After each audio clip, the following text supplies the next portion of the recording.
Ben buradayım. Biraz öne gelelim arkadaşlar. O zaman basını açmayı lazım. Şey miyim ya? Sen şuraya gel. Sen şuraya gel. Ahmet abi yanıyla yer aç. Hoş geldiniz, şeref verdiniz.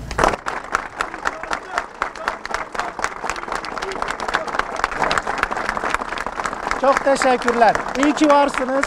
Çok değerli basın mensupları ve değerli meslektaşlar.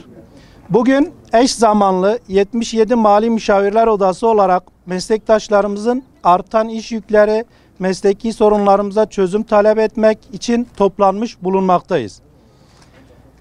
Sorunlarımıza çözüm istediğimiz başlıca maddeler şunlar.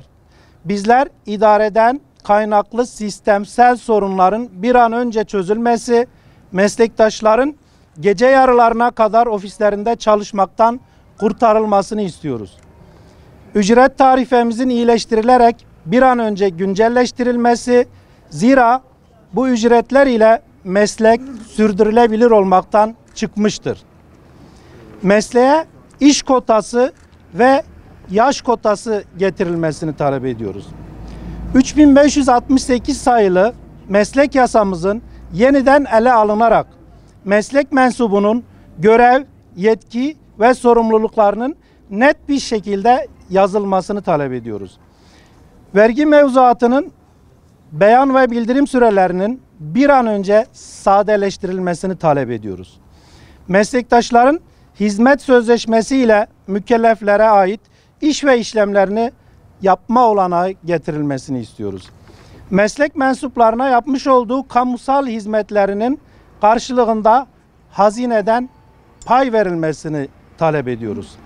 Sonuç olarak meslektaşlarımız pandemide ve depremde kamu giderlerinin finans kaynağı olan vergi gelirlerinin aksamaması ve firmaların faaliyetlerini sürdürebilmeleri için yaşamlarını tehlikeye attı ve yaşamlarını kaybettiler.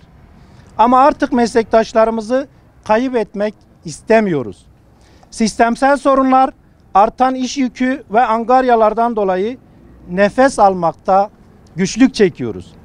130 bin meslek mensubumuzun bu haklı taleplerinin bir an önce çözüme kavuşturulmasını, aksi takdirde haklarımızı aramak için eylemlerimize devam edeceğimizi belirtir.